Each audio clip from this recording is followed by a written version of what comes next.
ओम अज्ञानतिमिरन्धस्य ज्ञानाञ्जनशलाकया चक्षुरुन्मिलितं येन तस्मै श्रीगुरवे नमः। नमो विष्णुपादाय कृष्णप्रेष्ठाय भूतले श्रीमते भक्तिवेदान्तस्वामिनिति नामिने। नमस्ते सारस्वते देवे गौरवाणी प्रचारिणे निर्विशेषशून्यवादी पाश्चात्यदेशतारिणे। नमो महावदन्याय कृष्णप्रेमप्रदायते कृष्णाय कृष्णचैतन्य नाम्ने गौरतुषे नमः। जय श्री कृष्ण चैतन्य प्रभु नित्यानंद श्री अद्वैत गदाधर शिवासादि गौर भक्तवृंदा। हरे कृष्णा कृष्णा कृष्णा हरे हरे, हरे राम राम राम हरे हरे। हरे कृष्णा। तो आप सभी का स्वागत है हमारे संडे क्लास में। माफ़ कीजिए, हम लोग को फिर से ऑनलाइन ही करना पड़ रहा है, बट हम प्रयास कर रहे हैं कि ऑफलाइन जल्द से जल्द हो, जब टेंपल का परमिशन मिलेगा। तो आने वाले शुक्रवार को बहुत ही बड़ा फेस्टिवल है गौड़िया वैष्णव के लिए, गौर पूर्णिमा। तो 18 तारीख को चैतन्य महाप्रभु का आविर्भाव दिवस है। तो मैं सोचा कि इसी पर हमें कुछ चर्चा करना चाहिए।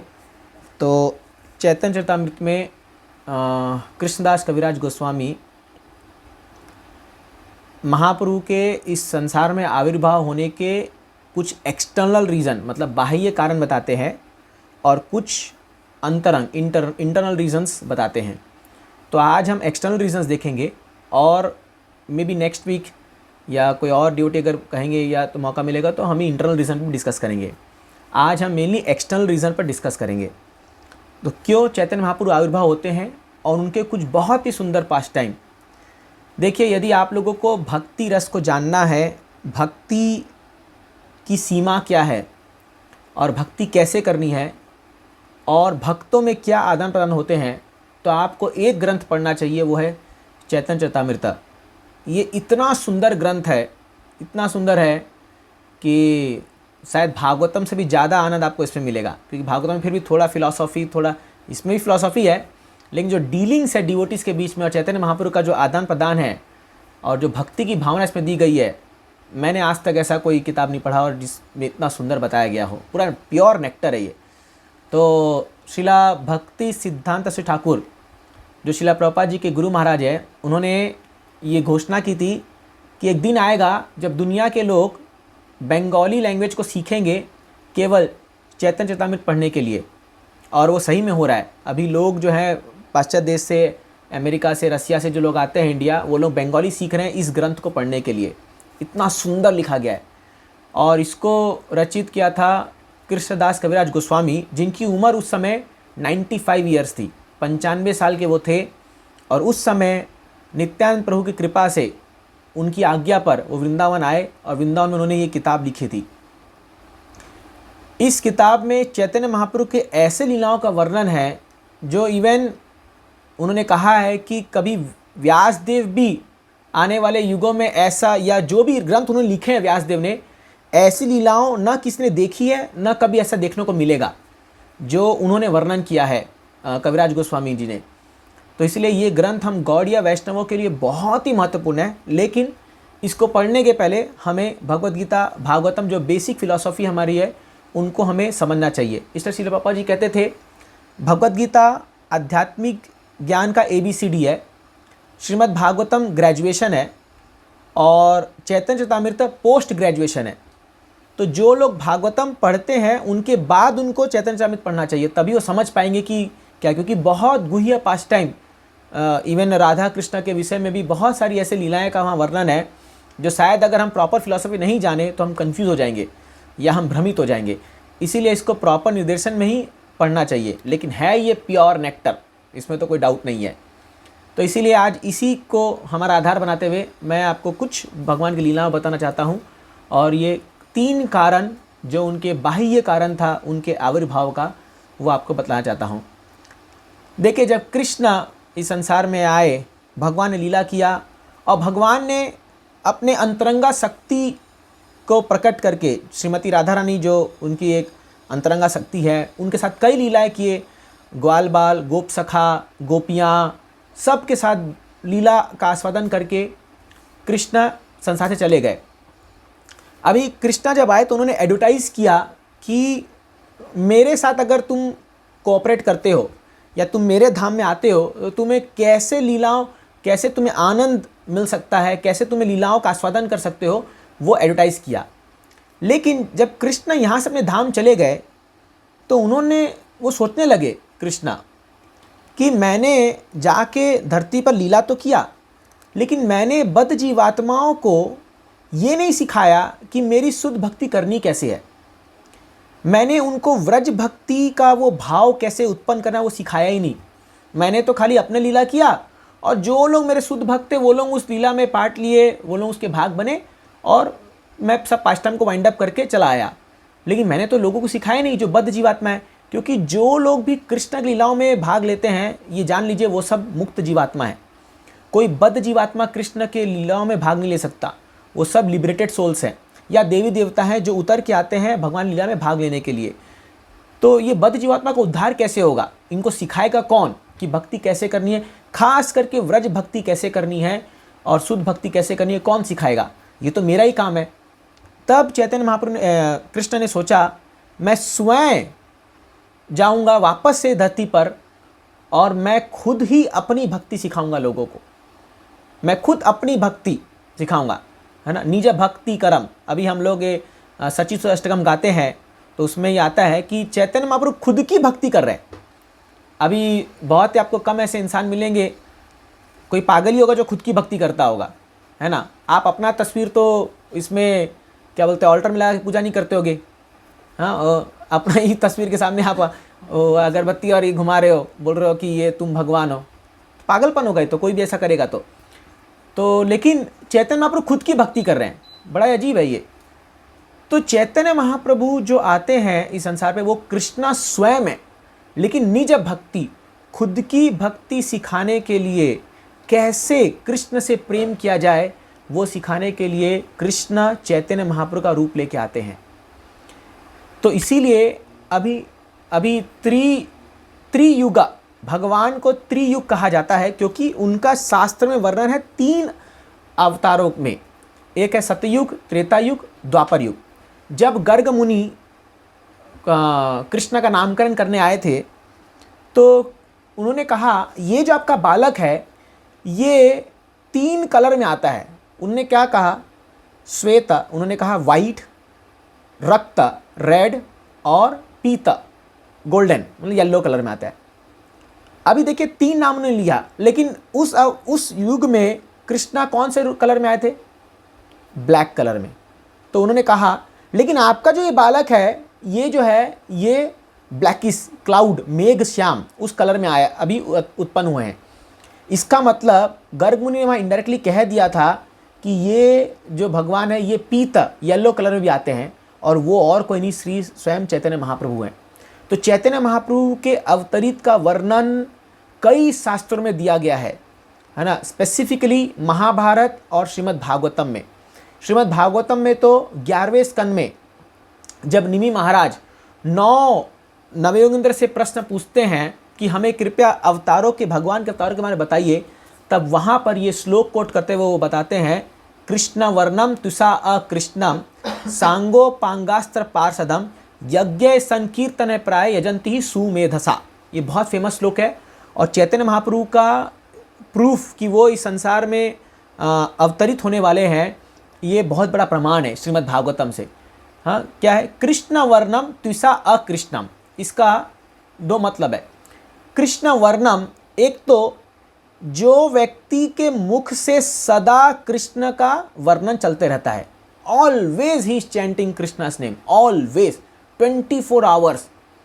माने महाप्रभु तो ऐसे थे कि वो एक बार क्या है वो अपने शौच क्रिया के लिए जा रहे थे, बाथरूम में कहीं जा रहे होंगे, वो अपने मुंह को ऐसे बंद करो कि मेरे मुंह से नाम ना निकले, लेकिन कृष्णा नाम रुकता नहीं था उनके मुख से।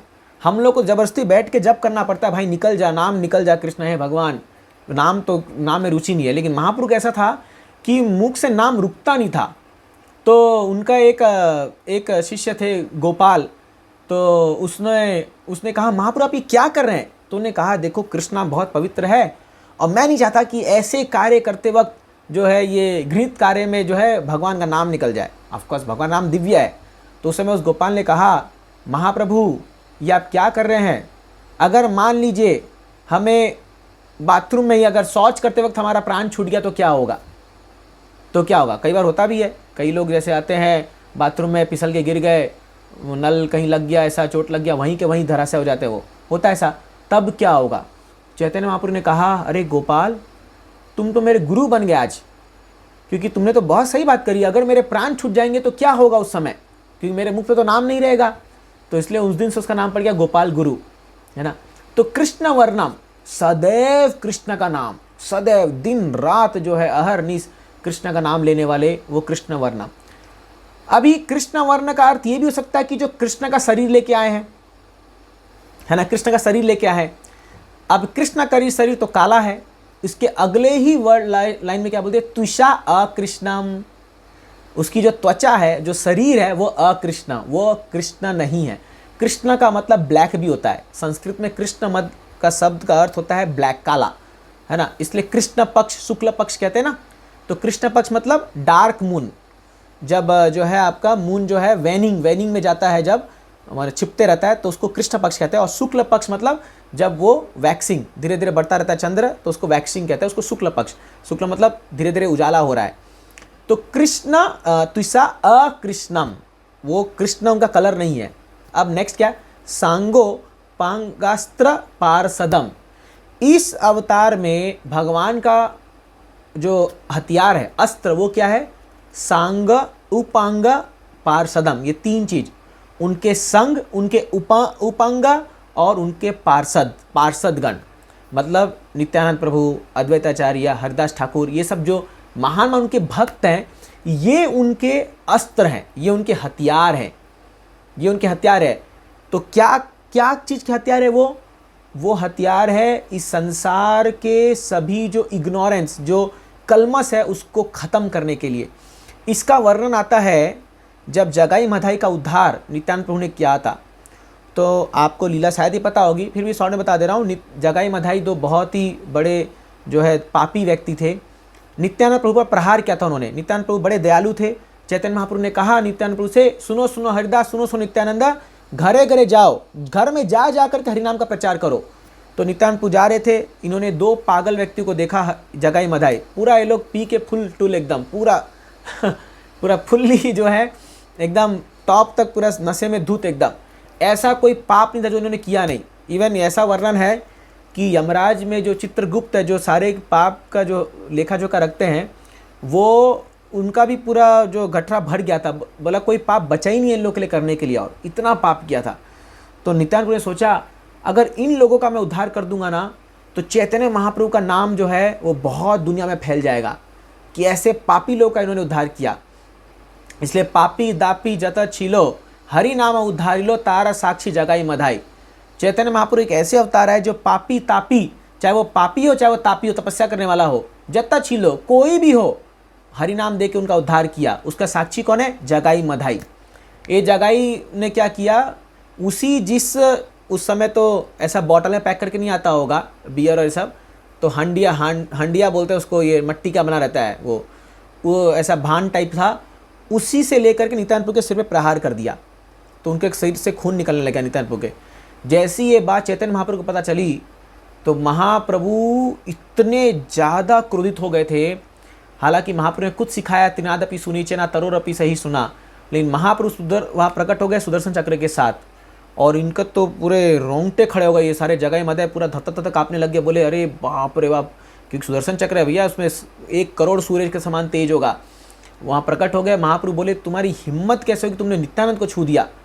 गला काटने वाले थे उनका कि नित्यानंद उनके चरणों में पड़ गए। महाप्रभु के बोले महाप्रभु इस अवतार में आपको ये अस्त्र धारण नहीं करना है। इस अवतार में आपका अस्त्र क्या है, आपके पार्षदगण और हरिनाम। इस अवतार में आप केवल कृपा बांटने आओ, क्या भूल गए चीज़ को। तो जब उन्होंने याद दिलाया कि महाप्रभु इस अवतार में तो आप अस्त्र कैसे उठा रहे हैं, है ना, तो फिर महाप्रभु ने वो अपना सुदर्शन चक्र वापिस लिया और फिर उनको हरिनाम दे करके उनका सारा पाप छीन लिया। उनका सारा पाप जो है वो छीन लिया। अभी 1 सेकंड के लिए महाप्रभु का शरीर जो तब तक कांचन था, गोल्डन था, वो काला पड़ गया, क्योंकि इतने पाप थे। उनका पाप पूरा अपने ऊपर एक्सेप्ट कर लिया, पूरा काला पड़ गया। अभी कई आचार्यगण कहते हैं ये जो पाप, फिर महाप्रभु का तो कलर, क्योंकि महाप्रभु भगवान है, उनको कोई पाप नहीं चढ़ता। उन्हें कहा जो लोग वैष्णव अपराध करते हैं उनको ये पाप चढ़ेगा। ये आचार्य ने कहा है, एक आचार्य ने। तो इसलिए वैष्णव अपराध से बचना चाहिए। वैष्णव अपराध जब होता है ना, तो वो सारा पाप जो जगाई मधाई का था वो हम लोग पर आ जाएगा, है ना। अब आप बोलोगे आप डराने के लिए बोल रहे हो ऐसा हम लोग को, लेकिन ऐसा है। तो इसीलिए बहुत खतरनाक है ये। और फिर महाप्रभु ने ये घोषणा किया कि जो लोग मेरे भक्तों को परेशान करेंगे या उनकी निंदा करेंगे या उनको ट्रबल करेंगे, उन लोगों के पाप चढ़ जाएगा और उनको भुगतना पड़ेगा इसको, क्योंकि कहीं ना कहीं तो ट्रांसफ़र करेंगे ना। तो फिर ये जगाई मधाई इतने ज़्यादा सुधर गए। और ये लोग फिर पता है क्या करें, एक घाट है, आप जाओगे तो शायद माधवानंद उनका नाम, उनको दीक्षा दे दिया महाप्रभु ने, माधवानंद जगदानंद, ये 2 नाम पड़ा। और एक वहाँ जगाई मधाई करके एक घाट है, वहाँ महाप्रभु ने कहा तुम ये घाट को मेंटेन करो और तुम हरिनाम लो, और जो भी यहाँ स्नान करने आए या जो भी यहाँ इसका जल पीने आए, कोई भी आए, उनका सेवा करो। तो ये लोग एक पत्थर लेकर के वहाँ खड़े होते थे और उनको बोलते थे कि जो भी वहाँ आता था इससे मुझे मारो, हम लोग को पत्थर फेंक के मारो। जो पहले सब बाकी सारे पाप कर रहे थे वो आज उनको बोल रहे कि हम इतने पापी दुष्ट हैं, हम लोग को इस पत्थर से मारो, तब हमारा धीरे धीरे पाप कटेगा। और सबके चरणों में गिर गिर बोलते थे प्लीज़ एक बार चैतन्य महाप्रभु का नाम ले लो, है ना। तो ये है महाप्रभु की कृपा, है ना। तो इसीलिए सांगो पांगास्त्र पार्षदम यज्ञ संकीर्तन प्रायर, उनका एक ही काम होगा, एक ही यज्ञ करेंगे, क्या नाम संकीर्तन करेंगे वो। हाँ, यजंती ही सुमेधसा, यजंती मतलब वर्शिप करेंगे। इस कलयुग के प्राणी जो लोग सुमेधसा है, जो लोग बहुत बुद्धिमान है, जिनकी मेधा शक्ति बहुत तेज है, वो लोग ऐसे भगवान के अवतार को इस हरिनाम संकीर्तन से उपासना करेंगे। तो जो लोग भी इस युग में बुद्धिमान व्यक्ति हैं, वो लोग ही हरे कृष्ण महामंत्र को स्वीकार करेंगे और उसका जप करेंगे। इसलिए प्रभुपाद जी कहते थे इस्कॉन में जो लोग भी भक्त जुड़ रहे हैं, they are very very very intelligent, ये लोग सबसे बुद्धिमान व्यक्ति हैं। क्यों? क्योंकि इन्होंने वो चाबी हासिल कर ली है, बैक टू गॉडेड का जो दरवाज़ा है, भगवत धाम का चाबी आपने पकड़ लिया है, वो है हरिनाम। और कोई भी तरीका इस कलयुग से आपको बचा नहीं सकता और इससे आपको निकाल नहीं सकता बाहर। ये केवल हरे कृष्ण महामंत्र, ये हरिनाम महामंत्र। तो ये जो है महाप्रभु का सेकंड रीज़न है अवतरित होने का, युग धर्म पालको संकीर्तनो कपितरो, हाँ, वंदे प्रिय करो चरनार, ऐसे एक श्लोक आता है उसमें। तो अजानुलंबितो एक श्लोक, करुणावतारो। हाँ, तो चैतन्य महाप्रभु जो करुणा के अवतार हैं, उन्होंने क्या है, संकीर्तना पितरो, संकीर्तन यज्ञ के पिता हैं वो, क्योंकि संकीर्तन यज्ञ को प्रकट किया है चैतन्य महाप्रभु ने। तो कली काले आर नाही धर्म नाम संकीर्तन, एक श्लोक आता है, कलयुग में एक ही धर्म है, वो है हरिनाम संकीर्तन। और इस हरिनाम संकीर्तन के युग धर्म को प्रचार करने के लिए चैतन्य महाप्रभु ने अवतार लिया। ये दूसरा कारण है चैतन्य महाप्रभु के इस संसार में आने का, क्योंकि और किसी में शक्ति नहीं थी। जिस प्रकार से चैतन्य महाप्रभु ने नाम संगीत का प्रचार किया, ओह, आप जब सीसी पढ़ेंगे चैतन्य में तो आप देखोगे क्या ज़बरदस्त तरीका था महाप्रभु का प्रचार करने का। जहाँ जाते थे, महाप्रभु का साउथ इंडिया यात्रा में जा रहे थे, तो इतने उन्मत्त थे वो हरिनाम में, गाँव जाते थे, गाँव में एक व्यक्ति को छूते थे, उसको बोलते थे इधर आओ, और उसको छू के बोलते थे चैंट हरे कृष्णा बोलो। उसको ऐसा इलेक्ट्रिक शॉक लगता था, ऐसा पागल होता था वो, कि वो हरे कृष्ण महामंत्र जप करके एकदम नृत्य करने लगे, एकदम जोर शोर से कीर्तन करने लगे, और जो उस व्यक्ति को वो छू देता था वो भी ऐसे भक्त में जाता था। तो मतलब ये एक ट्रांसमिशन सिस्टम था पूरा, जैसे एक को करंट लगा तो उसको छुआ तो दूसरा करंट लगा, दूसरा तीसरा, ऐसे करके गाँव को चैतन्य महाप्रभु हरिनाम संगीत में डुबा रहे थे। पूरा साउथ इंडिया जो महाप्रभु गए, ये आपका पूरी से इधर श्रीरंगम, फिर इधर आगे जाके तिरुपति, फिर उधर ऐसे नीचे घूम करके पंढरपुर की ओर तो महाप्रभु आए। हर एक गांव में जा जाकर जो चैतन्य महाप्रभु ऐसे हरिनाम दे रहे थे। अरे काश हम उस समय पैदा हुए होते या कुछ होता तो किसी ने हमको छू दिया होता। अभी भी खैर वो चीज़ है, पॉसिबल है अभी भी, अगर शुद्ध भक्त शिला प्रभुपाद जैसे जिसको भी उन्होंने पकड़ा या स्पर्श किया या लेक्चर सुना जिसने, वो भक्त बन गए। तो ये पोटेंसी अभी भी है, हरिनाम में पोटेंसी है अभी भी। लेकिन चैतन्य महाप्रभु के अंदर एक विशेष शक्ति, वो तो खैर भगवान है ही। इवन झारीखंड जब वो वृंदावन जा रहे थे, उसमें तो उन्होंने बाघ जो है, शेर जो है, उसको ऐसा गले में मार के ए हरि बोल ऐसे करके उसको करते थे। वो भी जो है अपना दोनों हाथ उठा करके हरे कृष्ण नाम का जप करता था। और बाघ और जो क्या बोलते हैं डियर, हिरन है, ये आपस में गले लगा के एक दूसरे को चुंबन करते थे। मतलब बताओ, जो उसको दौड़ दौड़ के चीर फाड़ के खा लेता था, वो लोग आज गले लगा के एक दूसरे को चुंबन कर रहे हैं। ये ऐसा महाप्रभु ने प्रदर्शित किया था। ये बहुत सुंदर लीला है। ये सब कभी डिटेल में डिस्कस करने का मौका मिलेगा तो करेंगे ज़रूर। कैसे महाप्रभु एक एक जीवात्मा, मतलब ये जानवर जिनके अंदर इतनी, जो इनकी चेतना है वो इतनी सुसुप्त है, उसको भी शुद्ध चेतना में, विकसित चेतना में महाप्रभु प्रकट कर दे रहे थे। इतना ज़्यादा वो पोटेंसी लेके महाप्रभु चल रहे थे। ऐसे नाम का प्रचार किया उन्होंने।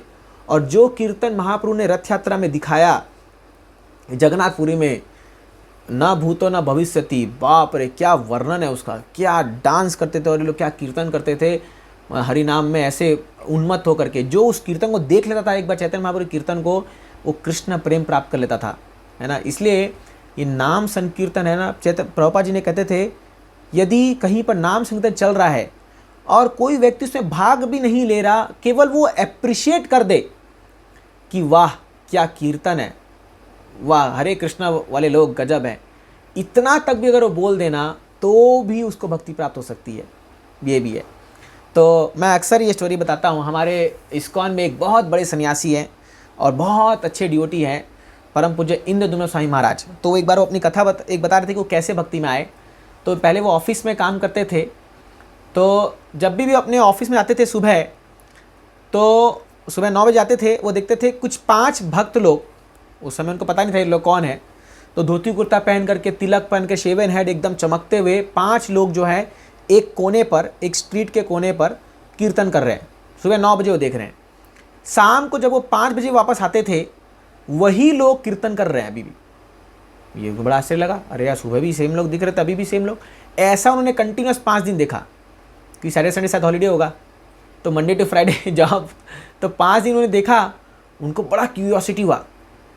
अभी 5 दिन जॉब करने के बाद ये बोले I was totally frustrated, tired, and मैं बोला था बस जाके सोऊंगा, आराम करूंगा, एंजॉय करूंगा सैटरडे संडे, ऐसा वो सोच रहे थे। बोले लेकिन जब मैं इनको देखा, मैं बोला ये लोग सुबह से शाम तक ये लोग कीर्तन कर रहे हैं, यहाँ पर है एट द एंड 5 बजे ये लोग इतने ब्लिसफुल हैं, ये लोग इतने ज़्यादा आनंद में क्यों है, ऐसा क्या कारण है। तो ये जाके उनको पूछे भाई तुम कौन हो, क्या कर रहे हो। उन्होंने कहा हम AC भक्तिवेदांत स्वामी प्रभुपाद जी के डिसाइपल हैं और हम लोग 8-8 घंटा जो है कीर्तन करते हैं यहाँ पर। उनका सोचिए आप, शिफ्ट 9 to 5 कीर्तन है ना, एक जगह पे रह करके, और इतने ब्लिसफुल। और एक्चुअली वो लोग बहुत महान ड्यूटी थे, उसमें से विष्णुजन स्वामी, ये लोग सब थे, वो बड़े बड़े महान महारथी लोग थे कीर्तन के। विष्णुजन स्वामी का कहते हैं कि वो जब मृदंग बजाते थे हाथ से ब्लीड करता था उनका हाथ, बट रुकते नहीं थे वो कीर्तन में। Such ecstasy he had for Hari nam sankirtan. तो इनको बहुत क्यूरियोसिटी हुआ कि मुझे भी ये आनंद प्राप्त करना है। तो ये फिर इनसे पूछे मैं भी आपका आ सकता हूँ। बोले हाँ आप आइए, संडे लव फीस्ट प्रोग्राम होता है हमारा, आप आइए हमारे सेंटर में। इनको लेके गए और फिर वहाँ से, उसका एक बहुत सुंदर स्टोरी है, द सिल्वर स्पून एक करके स्टोरी है, जो ये महाराज ने खुद कहा है।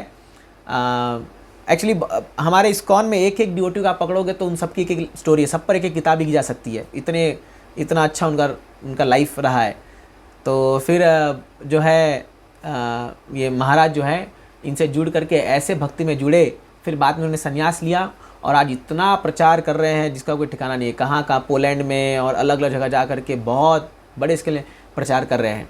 तो ये नाम संकीर्तन ऐसा मैग्नेटिक तरीका है कि एक जीवात्मा के सुसुप्त जो उसके अंदर, जो उसकी आत्मा सो गई है, उसको जगाने के लिए।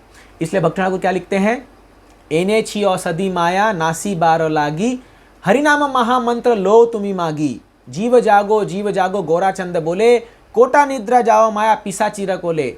जो गौराचंद्र चैतन्य महाप्रभु रोड में निकल करके सबको बोल रहे हैं ए जीव जागो। जैसे हम सुबह सुबह जब हरिनाम में निकलते हैं तो कई लोग हमको चिल्लाते हैं अरे सोन दो, और हम बोलते हैं जागो, सुबह हो गया है, सूर्य उदय हो गया है, अब जागो। तो कई लोग कंप्लेन भी करते थे पुलिस में, अरे ये लोग बहुत डिस्टर्बेंस करते हैं, ऐसा हुआ है 1-2 बार।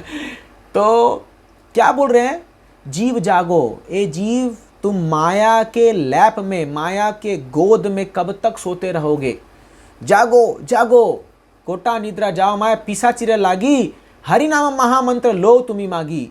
ए चैतन्य महाप्रभु तुमसे एक ही रिक्वेस्ट कर रहे हैं, या भक्त ठाकुर लिखते कि मैं रिक्वेस्ट कर रहा हूँ, हरि नाम महामंत्र ले लो। एने छी औषधि माया नासी बारा लागी। इससे बड़ा औषधि जो तुमको ये रोग, भव रोग जो ग्रस्त कर लिया है, इससे बड़ा औषधि और है नहीं संसार में हरि नाम के अलावा। हाँ, और तोमाते होइनो आमी अवतार, जो चैतन्य वो लिख रहे हैं भक्ति ठाकुर, चैतन्य बोल रहे हैं केवल तुम्हारे उद्धार के लिए मैंने अवतार लिया है इस संसार में। तुम्ही बिना आर के बंधु आवार, मतलब मुझसे को छोड़ करके तुम्हारा बंधु और कौन है? तुम्हारा बेस्ट फ्रेंड। तुम सोचते हो कि ये मेरा दोस्त है, ये मेरा है, लेकिन कोई काम नहीं आने वाला है ना। एटमैक्स वो लोग आपके सैया को 4 कंधा लगा के छोड़ाएंगे आपको शमशान घाट में, उतना ही कर पाएंगे वो लोग, उससे आगे नहीं जा पाएंगे, है ना। तो मैं तुम्हारा सबसे बेस्ट फ्रेंड हूँ, इसको जान लो और एक बार महामंत्र ले लो, एक बार हरे कृष्णा महामंत्र का नाम जप कर लो, इससे तुम्हारा उद्धार हो जाएगा। यही औषधि है। इसलिए जो लोग जितने सिंसियर अपनी चैंटिंग को लेकर के, हरिनाम लेकर के, वो लोग जो हैं they are most probable candidate कि वो लोग माया से बच सकते हैं। But those are callous in their chanting, जो हरिनाम लेने में कैलस है, उनके लिए बहुत डिफिकल्ट हो जाएगी भक्ति, बहुत मुश्किल हो जाती है भक्ति। इसलिए नाम संकीर्तन जो है वो सबसे 5 मुख्य अंग है भक्ति का, उन 5 में सबसे टॉप मोस्ट है हरिनाम संकीर्तन। तो ये जो है बहुत बहुत इंपॉर्टेंट है। नाम जप करना सबसे इम्पॉर्टेंट अंग है भक्ति का। अब तीसरा रीज़न है चैतन्य महाप्रभु के आने का, तो मैंने कहा सांगो पांगास्त्र पार्षदम। तो चैतन्य महाप्रभु ने अपने कुछ पार्षदों को अपने से पहले भेज दिया। उनमें से जैसे थे माधवेंद्रपुरी, अद्वैताचार्य, ईश्वरपुरी, जगन्नाथ मिश्रा, सची माता, ये सब महाप्रभु के पहले आए। तो एक भक्त थे उनमें से जिनका नाम था अद्वैताचार्य। जब हम गाते ना श्री कृष्ण चैतन्य प्रभु नित्यानंदा श्री अद्वैत गदाधर श्रीवास आदि गौर भक्त वृंदा, आपने मायापुर में देखा होगा, जिनकी दाढ़ी थी, वो जो सबसे लेफ्ट हैंड साइड में हाथ जोड़े खड़े हुए हैं, हाँ, जो एकदम वाइट उनके हेयर थे, दाढ़ी थी और वो थी। आप 5 शब्दों का फोटो देखोगे तो आप समझ जाओगे, सबसे लेफ्ट में जो खड़े होते हैं, ठीक है, क्योंकि वो उम्र में महापुरुष से बहुत बड़े थे, है ना, उनके लगभग अंकल, पिता के उम्र के थे लगभग। तो अद्वैत आचार्य जब प्रकट हुए, वो कहते हैं वो महाविष्णु के अवतार हैं। उन्होंने देखा कि इस संसार में खासकर अद्वैत आचार्य प्रकट हुए थे नदिया, नवदीप, शांतिपुर उनका घर था, ठीक है, शांतिपुर। तो उस समय ये जो बंगाल था, नवद्वीप जो था, उस समय ये लॉजिक, तर्क वितर्क का गढ़ था। जैसे बोल सकते हैं आप वहाँ का हार्वर्ड या ऑक्सफोर्ड यूनिवर्सिटी इंडिया का, उस समय वो बंगाल का स्थान था। तो सारे बड़े बड़े पंडित जो शास्त्र में पढ़ करके, जैसे आजकल ये फुटबॉल मैच, हॉकी मैच, कुश्ती, ये सब होता है ना, उस समय तर्क वितर्क होता था। लॉजिशियंस लोग बैठेंगे सामने और एक दूसरे को हराएंगे, जो जीता वही दिग्विजय पंडित कहलाता था। तो ये सारे लोग आएंगे, शास्त्र को पकड़ेंगे और पढ़ के तर्क वितर्क करेंगे। अद्वैताचार्य को देख करके इतना करुणा आया, इनको लगा अरे ये मूर्ख लोग, ये क्या तुम तर्क वितर्क करके तुमको क्या मिलेगा। मैं उस दिन भी क्लास में बोल रहा था, शंकराचार्य भी जब अपने लास्ट के दिनों में एक वो बूढ़े व्यक्ति को देखे वाराणसी के घाट पर, वो संस्कृत का पाठ करा था, केवल संस्कृत सीखने का वो प्रयास करा था। तो शंकराचार्य को इतनी दया आ गई, उसने कहा भज गोविंदम मूढ़ मते, ये मूढ़ मति का व्यक्ति गोविंद को भज ले। अरे तेरा अभी मृत्यु का समय आ गया है, तू सोच रहा है संस्कृत पाठ करके अच्छी कन्या से शादी करेगा, क्योंकि पहले जो लोग ज़्यादा विद्वान होते थे उनको अच्छी कन्या मिलती थी, अच्छा शादी होता था उनका। तेरे को अभी भी तेरी आशा नहीं गई है इसके प्रति, अब तो गोविंद का भजन कर ले, जब मृत्यु सामने आ जाएगी किसको ये संस्कृत काम आएगा क्या, कुछ काम नहीं आने वाला है, अब गोविंद को भज ले। तो अद्वैत आचार्य को ऐसा ही फीलिंग आया कि ये मूर्ख लोग संस्कृत को पढ़ पढ़ के बड़े विद्वान बने जा रहे हैं, बड़े लर्नेड स्कॉलर बने जा रहे हैं। एक्चुअली भक्ति ठाकुर ने लिखा है थोड़े स्ट्रॉन्ग शब्दों में कि जीव को करे गाधा ये विद्या, जड़ विद्या मायार वैभव। ये जो जड़ विद्या है, जो हम चाहे फिजिक्स, केमिस्ट्री, बायोलॉजी, मैथमेटिक्स जो भी है, हम सब भी उसी कैटेगरी से आए हैं।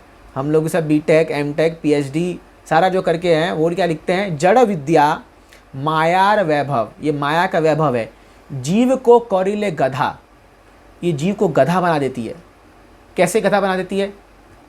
वैसे भी आजकल स्कूल कॉलेज में गधा ही बना देते हैं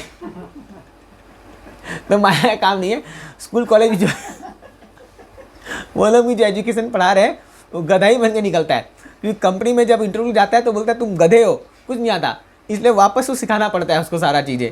ये फैक्ट है, बुरा मानिए। तो लेकिन भक्तों ने पहले ही कर दिया था कि ये जो माया का वैभव है, जड़ विद्या, ये जीव को गधा बना दिए, क्योंकि वो क्या है, गधे के समान खटता है, काम करता है, उसको फ़ायदा कुछ नहीं होता। खाली उसके सामने आप एक कैरेट जो है, आपको पता है गधे से कैसे काम करता है धोबी, उस पर टन टन जो है कपड़ा रखता है और एक स्टिक निकालता है उसके सामने, और उसमें एक कैरेट, क्या बोलते हैं, एक वो रख देता है, गाजर, एक गाजर रख देता है सामने, और वो गधा सोचता है एक स्टेप आगे बढ़ूंगा तो गाजर मिल जाएगा, अरे कितना लाल लाल बढ़िया गाजर है, एक स्टेप आगे बढ़ता है तो वो गाजर भी एक स्टेप आगे बढ़ जाता है। ऐसे करके एक एक स्टेप आगे बढ़ते जाता है वो, और उस गधे को पूरा 1 टन वो पूरा सामान, 1 क्विंटल उसका सामान लेकर के अपने जगह तक पहुंचाता है, और बाद में थोड़ा सा घास फेंक देता है उसके सामने खाने के लिए।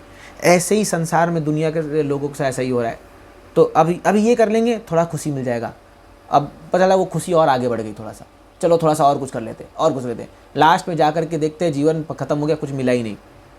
हाँ, मेरा जीवन कोरा कागज रह गया, पता नहीं, एक सॉन्ग ऐसा सुना था कभी, कोरा का कोरा ही रह गया, है ना, ऐसा ही है।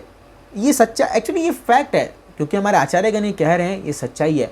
इसलिए जड़ विद्या जो है, ये हमारे जो है, ये जितना हम इस पे और पांडित्य प्राप्त करने का प्रयास करेंगे, और हम इस संसार के उलझनों में फंसते जाएंगे। यही हो रहा था उस समय बंगाल में। तो अद्वैताचार्य ने सोचा कि ऑफकोर्स अद्वैताचार्य चाहते तो वो खुद, वो तो महाविष्णु के अवतार है, 1 मिनट में इनका सारा सब कुछ खत्म कर सकते थे, लेकिन नहीं, उन्होंने कहा साक्षात जब भगवान इस धरती पर आएंगे तभी इन लोगों का उद्धार होगा, जब ये तर्क वितर्क से बाहर निकल करके शुद्ध भक्ति को जानेंगे। और बोले ये और कोई नहीं कर सकता, केवल कृष्ण को स्वयं आना पड़ेगा। तब उनको एक श्लोक याद आया, पद्म पुराण में है, तुलसी दल मात्रेना और जल, माने इसका मतलब यह है कि तुलसी का पत्ता और गंगा जल यदि शालिग्राम शिला पर चढ़ा करके भगवान को पूजा किया जाए तो विकृणीते, भगवान केवल एक तुलसी पत्ता और गंगा जल से ही अपने आप को बेच देते हैं। इतने भक्तवत्सल है भगवान। यदि कोई शालिग्राम शिला पर केवल तुलसी पत्ता और गंगा जल चढ़ा दे श्रद्धा से और भगवान को पुकारे, तो भगवान अपने आप को बेच देते हैं। चुल्लू के ना, मतलब थोड़ा सा जल। तो अद्वैताचार्य जी ने, गंगा वहाँ से बहती है मायापुर में, हम लोगों ने गंगा स्नान भी किया था जब गए थे लास्ट टाइम, तो इस बार भी करेंगे मौका मिलेगा तो वो गंगा के पकड़ में बैठ के वही नदिया में, जहाँ हम लोग योगपीठ में लोग गए, वहीं आसपास जगह में, वहाँ बैठ करके उन्होंने ये तुलसी गंगा जल लिया, तुलसी पत्ता लिया और उसको चढ़ाया, और ज़ोर से हुकार करके भगवान का नाम चलने लगे, कृष्ण का नाम पुकारने लगे। जब उन्होंने नाम पुकारा तो कहते हैं उनके महाविष्णु के अवतार हैं। अरे महाविष्णु तो एक श्वास में करोड़ करोड़ ब्रह्मांड निकल जाते हैं, तो सोचो जब आवाज़ चलाएगा तो क्या आवाज़ निकला होगा। बोलते हैं वो परव्योम, ये जो पूरा पृथ्वी का भूमंडल है, इसके ऊपर जो आकाश मंडल है, स्वर्ग लोक, पाता, ये तपलोक, महरलोक, जनलोक, सतलोक, उसके ऊपर फिर पूरा सारा जो भेद करके सीधा पहुंचा गोलोक वृंदावन, वहाँ पहुँच गया ये आवाज़, ये हे भगवान। एक्चुअली चैंटिंग ऐसा होना चाहिए आपको सब इतना लाउड नहीं बोल सकते, नहीं तो आपको टेम्पल से निकाल देंगे, बाहर जाके जब करो, वो नहीं, लेकिन भावना, इतना उनके अंदर इंटेंस डिज़ायर था, हे कृष्णा आपको आना ही पड़ेगा। और बोलते हैं कि ये जब अद्वैताचार्य जी ने ऐसा नाम जप किया वहाँ पर कि कृष्णा सोच में पड़ गए, यार तो जाना ही पड़ेगा, क्योंकि ये मेरे भक्त मेरे को पुकार रहा है। और तो भगवान वही कृष्णा जो है चैतन्य महाप्रभु का रूप लेकर के गौर पूर्णिमा के दिन, आने वाले 5 दिन में आने वाला ये दिन, उस दिन एक्लिप्स था, मून सोलर एक्लिप्स नहीं, चंद्रग्रहण था, चंद्रग्रहण के दिन प्रकट हुए सची माता और जगन्नाथ मिश्रा के घर में, वहीं योग पीठ पर, जहाँ पर हमारा सौभाग्य था, हम लोग गए थे। उस नीम पेड़ के नीचे इनका नाम पड़ा निमाई, उनका नाम पड़ा निमाई, है ना। तो और अद्वैताचार्य जी की जो वाइफ है वो वो भी आई थी उनसे मिलने के लिए, और क्योंकि अद्वैत वो जानती थी कि ये साक्षात परम भगवान आ गए हैं इस संसार में। क्यों महाप्रभु ने मून एक्लिप्स जो है लूनर एक्लिप्स के समय पैदा हुए?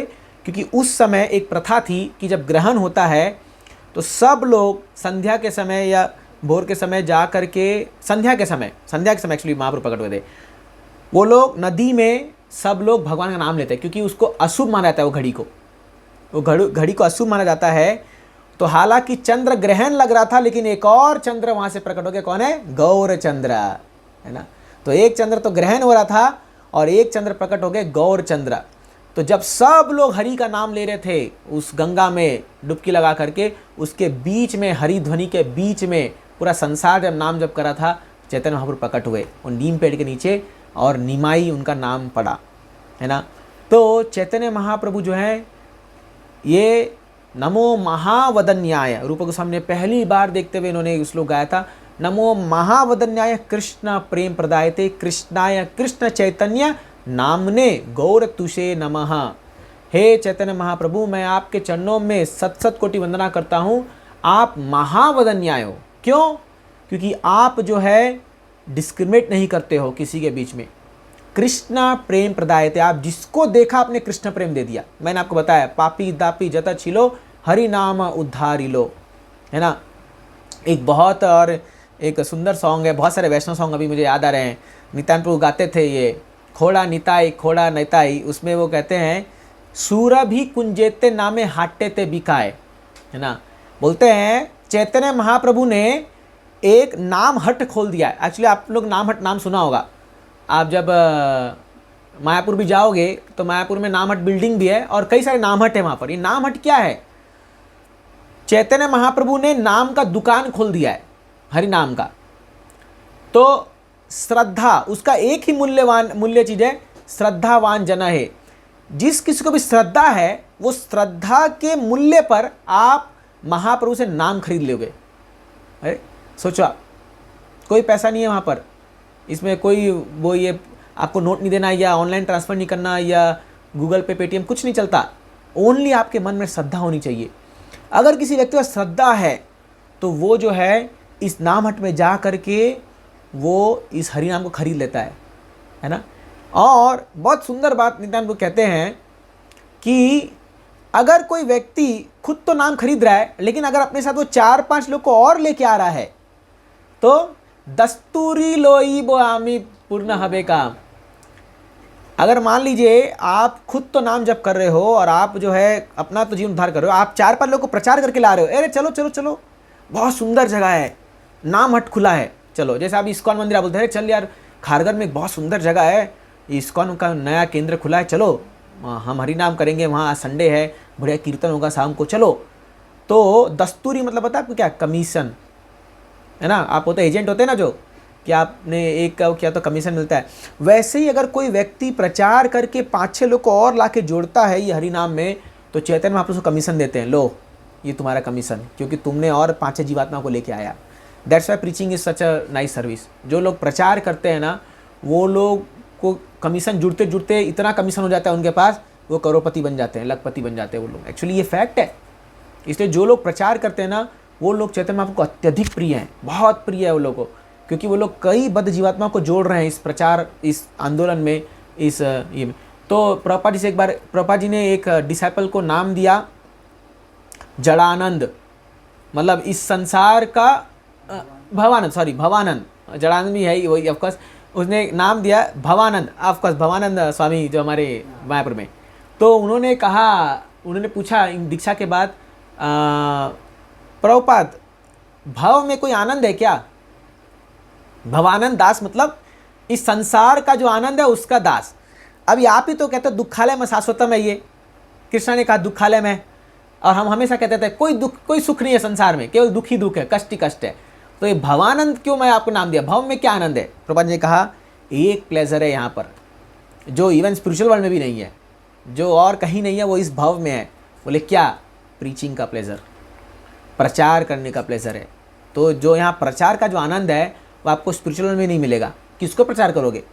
आप एक श्लोक बोलोगे तो आपको 1000 सुनाएंगे वहाँ पर, क्योंकि वो सब शुद्ध भक्त बैठे हैं वहाँ पर, ऑलरेडी लिबरेटेड है ना। तो वो क्या हमको हम क्या वहाँ प्रीचिंग करेंगे।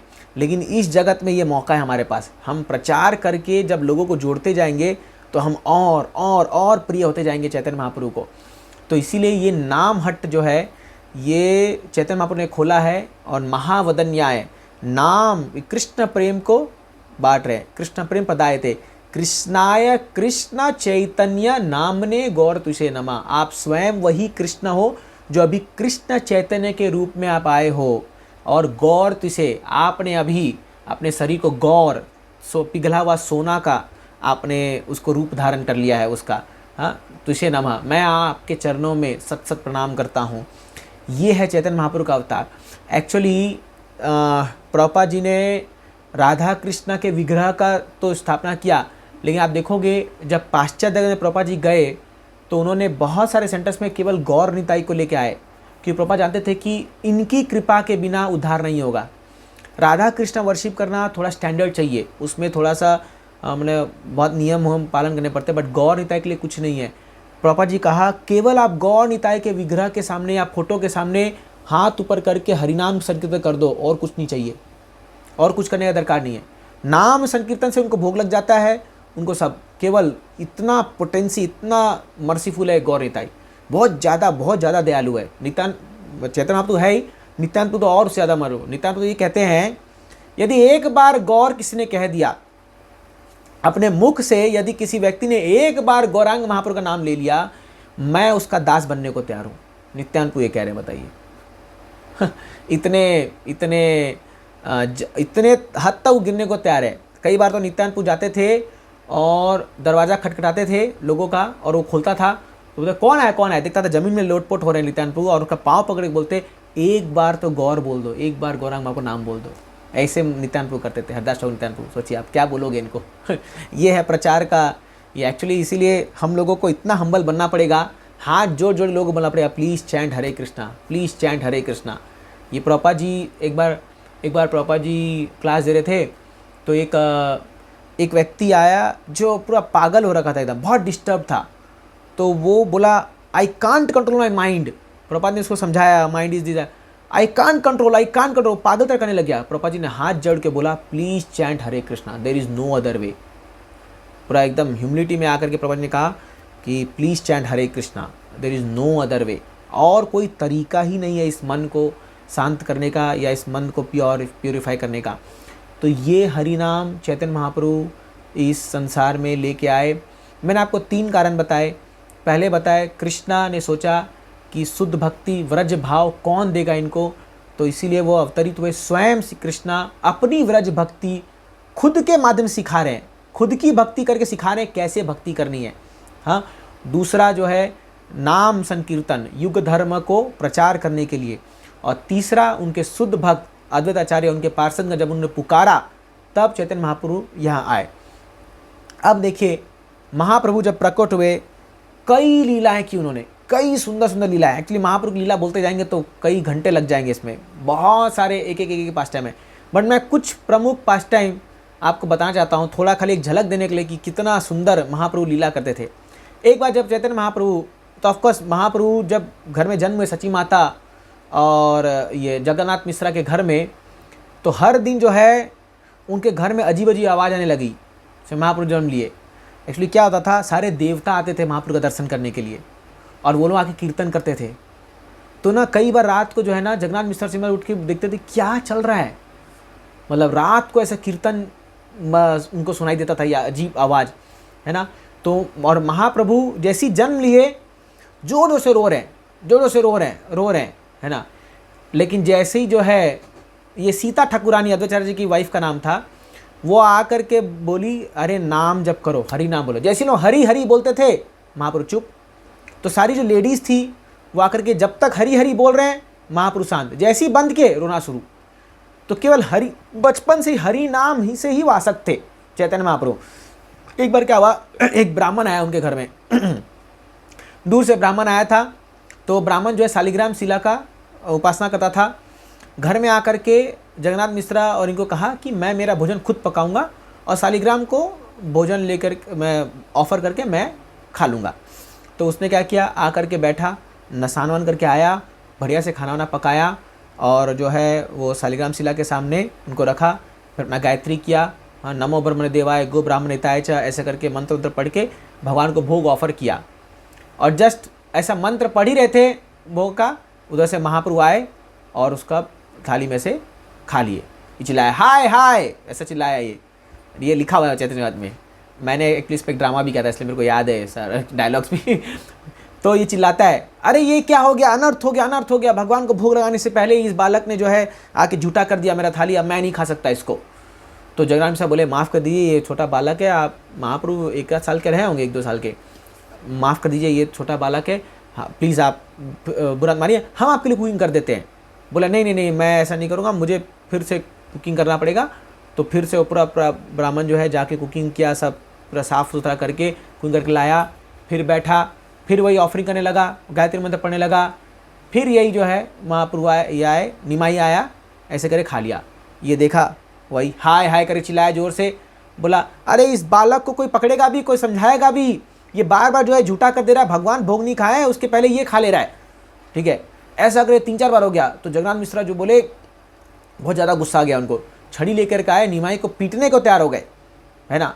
पीटे, बोले एक रूम में जाके बंद कर दिया निमाई को, बोले अरे तेरे को अक्ल नहीं आ रहा, इतना अपराध करा, ब्राह्मण का श्राप आप दे देगा तो यहीं लेने के देने पड़ जाएंगे, है ना। तो जाके बंद कर दिए।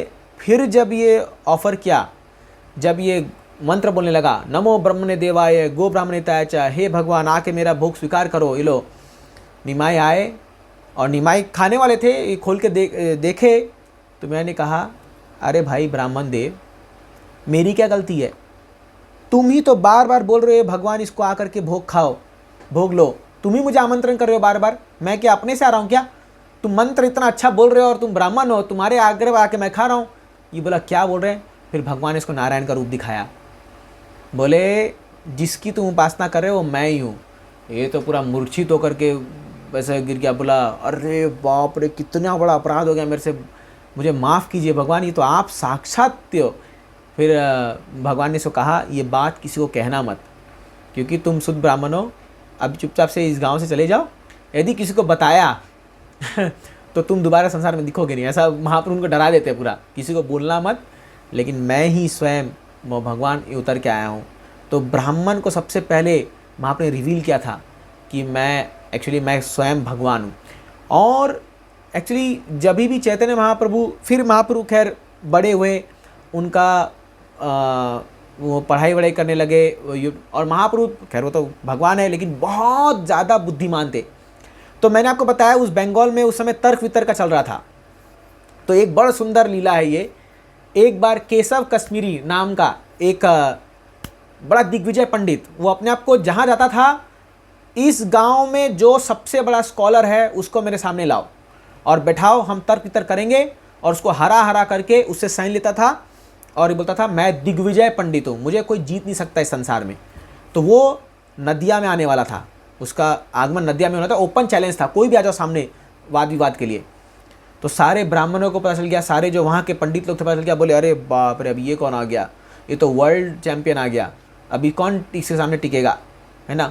तो सभी लोगों ने क्या सोचा, देखो एक काम करते हैं, ये निमाई जो है ना इसको बिठा देते इसके साथ, अगर ये जीत गया तो बोलेंगे अरे देखो हमारा गांव का बच्चा तुमको हरा दिया तो तुम हमसे क्या युद्ध करोगे, और अगर ये हार गया तो हम बोलेंगे ये तो बच्चा ही था आखिर में, है ना, हम जो हमसे तर्क फिर बाद में देखेंगे जो भी होगा। तो सब ने निमाई को रिक्वेस्ट किया कि तुम जा कर के इनसे तर्क वितर्क करो। तो आमने सामने आए, बैठे, निमाई बैठा और केशव कश्मीरी बैठा वहाँ पर। तो सब एक आदान प्रदान किए। केशव कश्मीरी ने कहा तो निमाई बताओ। पहले तो ये हंसने थोड़ा लगे, सोचा अरे ये बच्चा से मैं क्या करूँगा, फिर भी चलो ठीक है अब आ गया सामने तो बताओ। जैसे अभी चेस में एक हमारे तमिलनाडु के एक बच्चे ने हराया वर्ल्ड चैम्पियन को, पता है कि नहीं आपको, आप लोग न्यूज़ से अवगत नहीं है क्या, एक तमिलनाडु के एक 16 साल के बच्चे ने वर्ल्ड चेस चैम्पियन जो है उसको हराया हमारे इंडिया से। यस, उसको बहुत अभी अप्लॉज मिला है उसके लिए। तो नहीं आओ, तो वैसे ही निमाई भी बैठे थे उनके सामने, केशव कश्मीरी के सामने, और केशव कश्मीरी को कहा निमाई ने आप पहले कुछ सुनाइए। तो केशव कश्मीरी ने 1 मिनट के अंदर, एक या थोड़े मिनट के अंदर गंगा बह रही थी वहाँ पर, उस गंगा का गुणगान करते हुए 100 श्लोक उच्चारण कर दिए, नए 100 श्लोक कंपोज कर दिया, 100 श्लोक को 100 shlokas with in few seconds few minutes compose कर दिया। तो महाप्रभु बोले अवाक, वाव, ये आज तक ऐसा पंडित नहीं देखा है, ज़बरदस्त, इतना तुम्हारे अंदर ये बुद्धि और शक्ति है। 100 श्लोक सोचो किसको बोलते हैं, है ना। हमको 100 वर्ड बोलने में हमको कितना टाइम लग जाएंगे, 100 वर्ड भी याद होगा कि नहीं अपने को पता नहीं है। 100 श्लोक सुना दिया उन्होंने तुरंत कंपोज करके। अब उसने निमाई से कहा, तो अब निमाई तुम क्या कहते हो बताओ। तो निमाई ने क्या किया, वही 100 श्लोक जो अभी अभी इसने कंपोज किया था एज इट इज सुना दिया उसको, तुरंत वही 100 श्लोक। तो ये भी बोला इतना जल्दी कैसे याद कर लिया। तो निमाई ने कहा, महाप्रभु ने कहा, देखो जिस तरह माता सरस्वती ने तुमको बोलने की शक्ति दी है, उसी तरह माता सरस्वती ने मुझको याद करने की शक्ति दी है, वही माता सरस्वती ने। लेकिन माय डियर केशव कश्मीरी, तुम्हारे इसमें 64 नंबर श्लोक में गलती है। महाप्रभु ने पॉइंट किया, बोला हो ही नहीं सकता, बोला आज तक मैंने कोई ऐसा श्लोक नहीं कहा जिसमें कोई गलती निकाल दे, ये पॉसिबल नहीं है। फिर महाप्रभु ने उस श्लोक में से ऐसी गलतियाँ निकाली ढूंढ ढूंढ करके। ऑफकोर्स मैं अभी डिटेल नहीं जा रहा हूँ, टाइम नहीं है, कभी डिटेल में बताऊँगा गलती भी क्या है, वो गलती भी बताया था, लिखा है चैतन्य ने। ये जो है बेहोश हो गया लिटरली केशव कश्मीरी, बोला ये इम्पॉसिबल है, कैसे ऐसे हो सकता है, मुझसे गलती हो ही नहीं सकती, ये मानने को तैयार नहीं, अहंकारी व्यक्ति है। तो सारे जो महाप्रभु के साथ जो बाकी लोग बैठे थे निमाई के साथ, सारे बच्चे हंसने लगे, आया था दिग्विजय, देखो देखो इसका तो अभी वहाँ हो गई, इसका कमर ढीली हो गई इसकी, अब तो हार गया हार गया हार गया। महाप्रभु ने कहा देखो अब शांत रहो, अभी हंसो मत, ये व्यक्ति जो है अभी शायद थके हुए हैं, कल फिर से हम चर्चा करेंगे इस पर, अभी आप जाइए आराम कीजिए, कल फिर चर्चा करेंगे हम आकर के इस पर, अभी आप थके हुए हैं।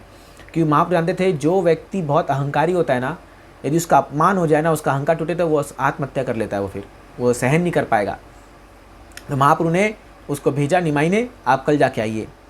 रात को ये जा करके सरस्वती की उपासना करने लगा और रो रो के बोलने लगा, माँ आज तक ऐसा नहीं हुआ कि तुम तो मेरे जीवा पर बैठती हो जब मैं बोलता हूँ श्लोक और ये वेद के वाक्य या व्याकरण, आज तक ऐसा नहीं हुआ कि मैं किसी से हार गया हूँ, लेकिन आज क्या हो गया माँ, तुमने भी मेरा सपोर्ट नहीं किया, ऐसा क्या हो गया। सरस्वती माता प्रकट हुई, बोली पागल मूर्ख व्यक्ति, आज तक तुम जिन जिन लोगों से भिड़े हो वो सब मेरे अधीन थे, लेकिन आज तुम जिससे भिड़े हो जा करके मैं उसके अधीन हूँ। अरे तुम तो मेरे स्वामी से जाके भिड़ने लग गए। हाँ, जैसे जब रावण राम जी को ललकारा था तो पार्वती माता ने शिव जी को कहा, अरे ये तो आपका भक्त है, बचाओ उसको जा करके।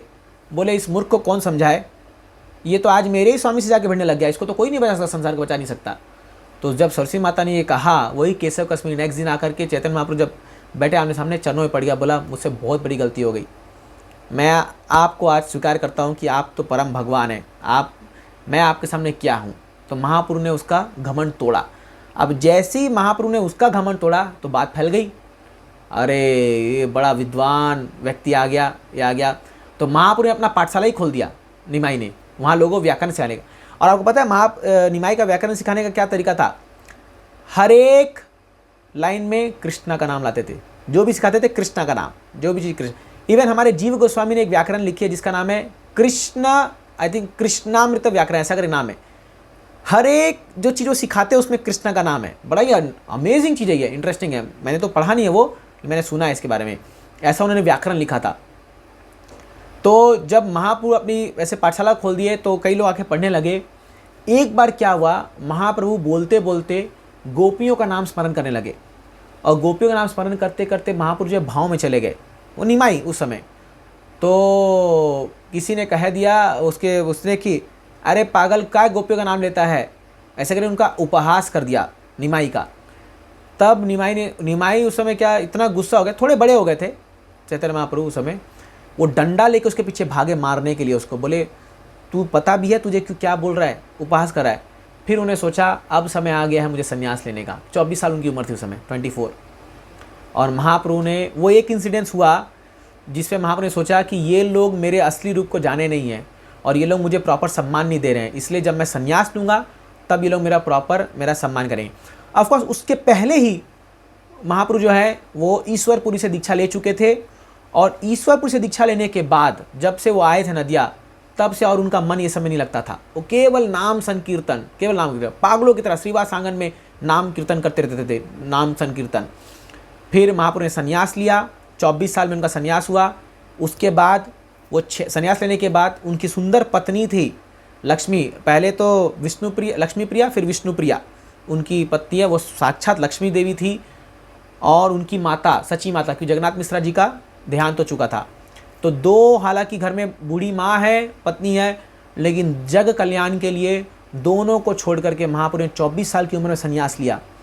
और चैतन्य महाप्रभु, उनका संन्यास लिया भी बहुत ज़बरदस्त है। इतने सुंदर बाल थे, कटवा करके जगह है वहाँ पर, हावड़ा कटवा लोकल चलती भी है। वहाँ पर जब नाई उनका बाल काट रहा था ना, तो नाई का हाथ नहीं बढ़ रहा था आगे, उसका रो रहा था वो, महाप्रभु मुझसे ये मत करवाइए प्लीज़, आपके सुंदर बालों को कौन ये काट सकता है। बहुत ही वो लीला बहुत ही क्रंदन करने वाली लीला है। एक एक उसमें बताया गया कैसे महाप्रभु के जब एक एक बाल गिर रहे थे, इनके प्राण निकल रहे थे सारे भक्तों के, कि अब क्या होगा। महाप्रभु संन्यास ले रहे, संन्यास मतलब बहुत स्ट्रांग नियम, इतना आसान नहीं है वो। फिर सची माता जब संन्यास लेके माँ के सामने आ गए, तो माँ क्या बोलेगी।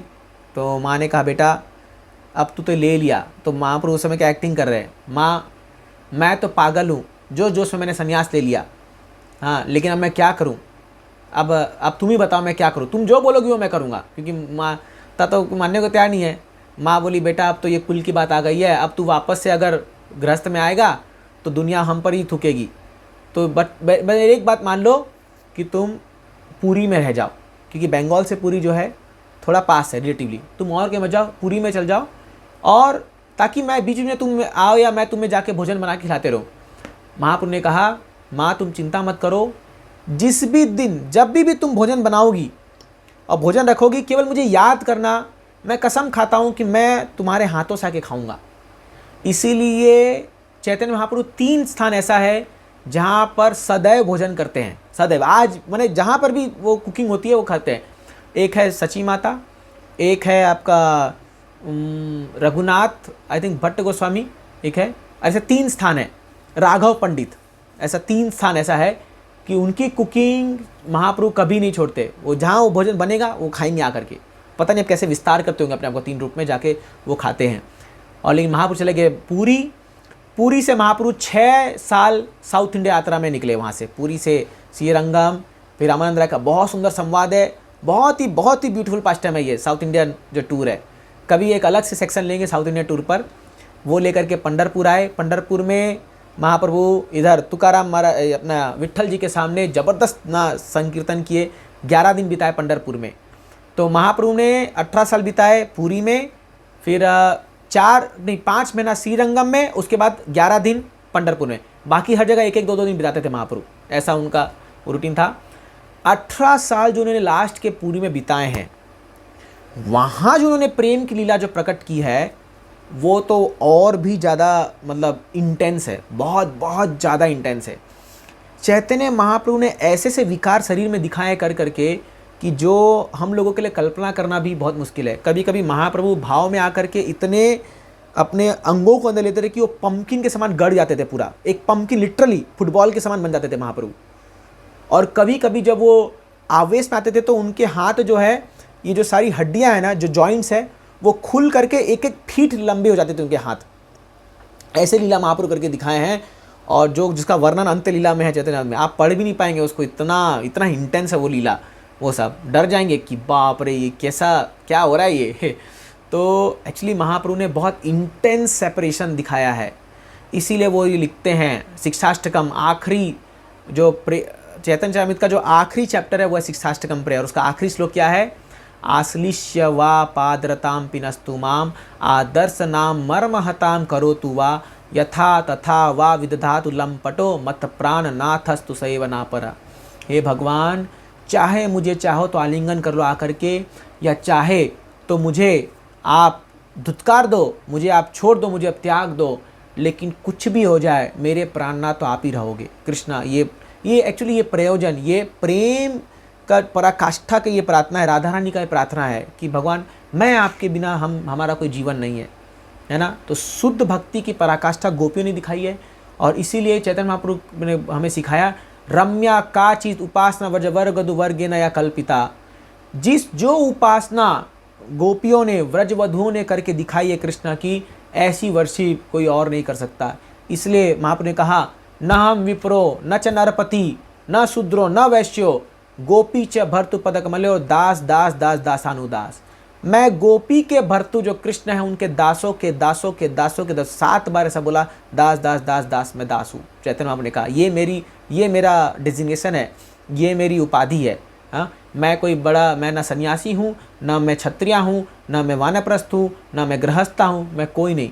मैं तो केवल गोपियों के जो भर्तु हैं उनके दास के दास के दास के दास के दास हूँ।